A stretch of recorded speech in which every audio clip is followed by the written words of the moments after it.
Hi guys, in this video I'm going to print and paint a Staghound for use in bolt action and Mkiii. Scruffy crow.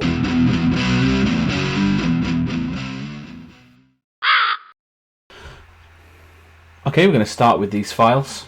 These are 1/100 scale files for the Mark III Staghound. So they're obviously going to be a little bit small for what we want them for. I've looked online and found a scale converter, and that suggested I should have these scaled at around 178.6%, and that should give me the right scale for sort of bolt action and what have you. Just separate these two parts apart now. Another thing we're going to do is we're going to hollow these out. I'm going to use a 2mm wall thickness. I think that should give me enough. And while this is going down, I'm going to make sure this is all going to be one big void inside. So there's still a tunnel around the side there. So we've got all the resins in one big space in the centre, because we don't want any trapped, uncured resin in the model. But even on the wheels there, we've got nice little drainage points, so that should be great. Because we've made it hollow, we have to make some spaces for the resin to pull back out. So I'm going to use the whole thing, and I'm going to make some circles. I'm going to make them about 1 centimetre across, and we'll go for, I think I want to be a bit smaller. I'm just going to stick one everywhere where I think there was a pocket of resin in this main body, just to really, we'll stick one right through the bottom of the model as well. And also not forgetting the turret, that'll need one. And we can use this little slider on the side here to check that all my holes, so this pocket up here, it's got a couple of holes to let it drain. Goes all the way through there, and then we've got a hole there and a hole there. So all the resin out the middle of the turret, for instance, can all drain through there. So that should be fine. So now we're going to go to the supports. And for this model, we're going to put a lot of faith in the auto supports. So just bang them on.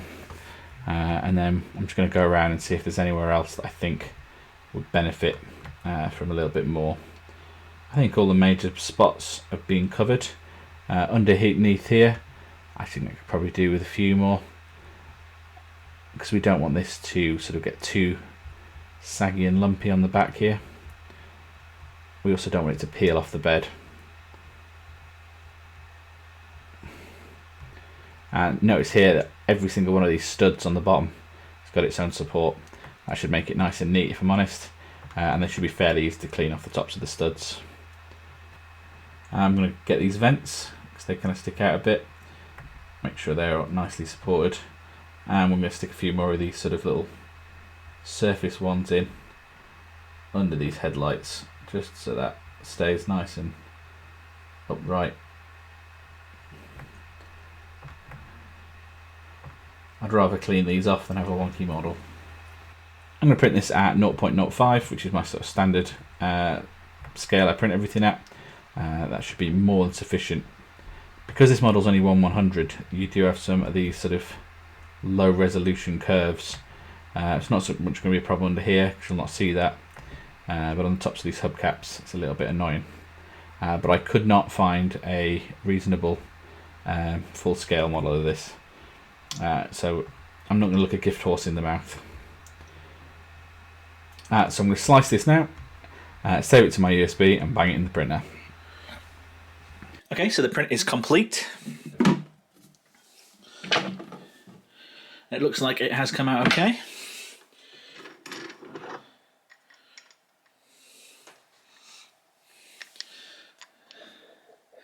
We've got a HeroQuest logo, that's for a different project on the front here. Like I said, I had to stand this up because I didn't get much luck with it laid down.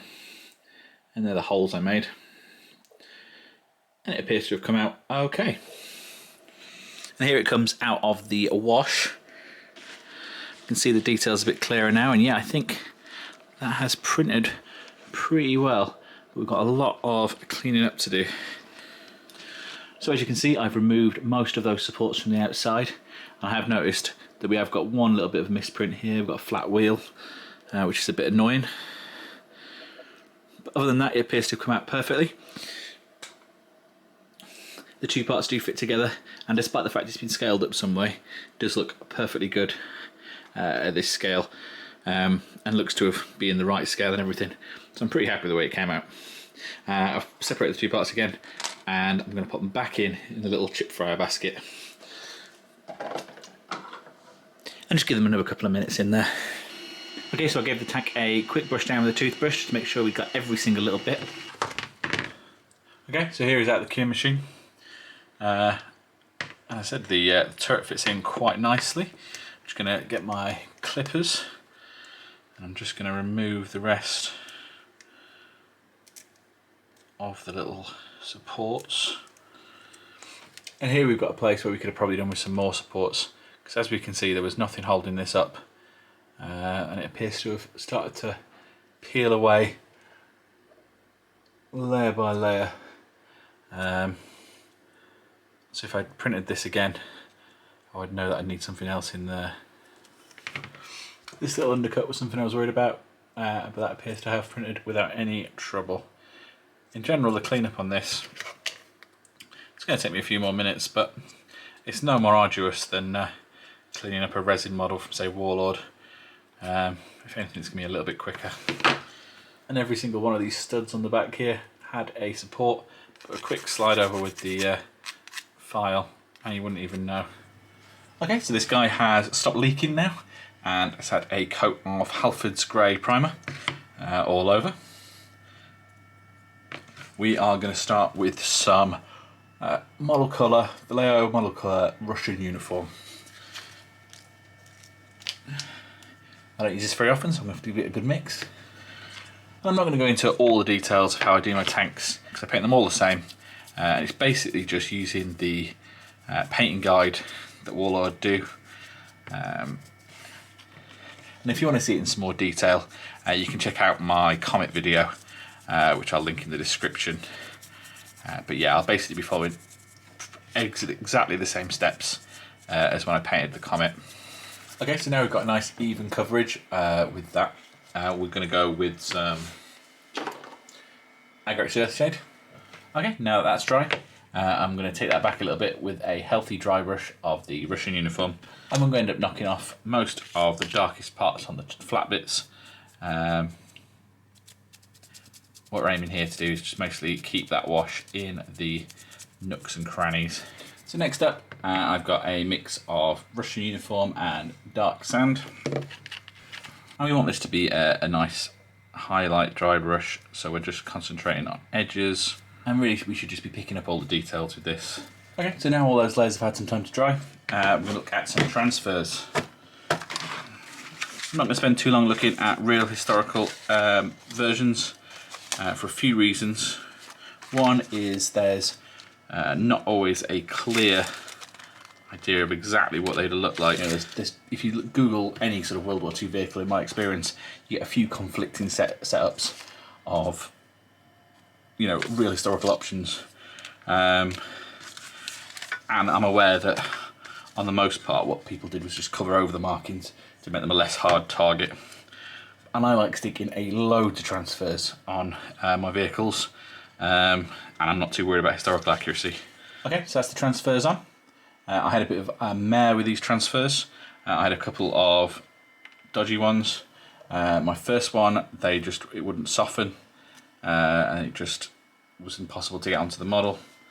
The second sheet that I tried, which was this blue sheet, the transfers, as soon as they touched any water, just absolutely dissolved. And yeah, that's what happened on the back here. And I ran out of big stars, so this one had to go, had to stay on. But I'll just touch that up with a bit of paint. I think it's the end of the world that it looks like that. And then, yeah, I put a few more on. That's my second go at the stars on the side, because the first go were the blue ones. And once again, they just dissolved like I've never seen a transfer do before. I've seen them go hard and old and not really work, but I've never seen them just evaporate before like those did.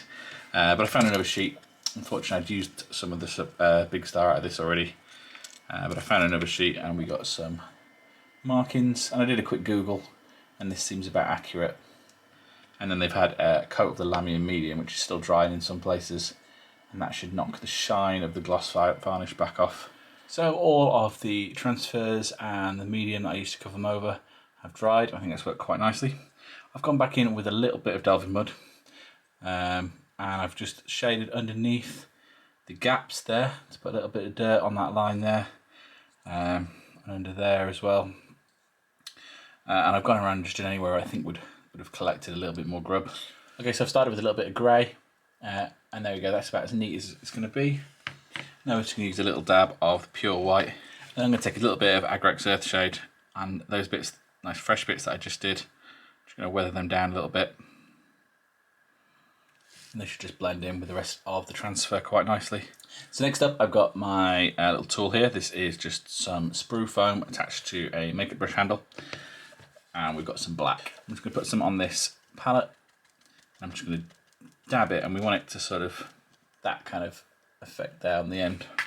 And we're going to concentrate on the edges of things like this, and across there. And nowhere too regularly. And we'll also use this to hide some of the imperfections. So I'm going to concentrate on that corner that we added in. And I've already, you might have noticed, painted the wheels black as well. So I've got all the other black bits. We've got a spade here as well, that we're going to be black. And we're just dabbing all over.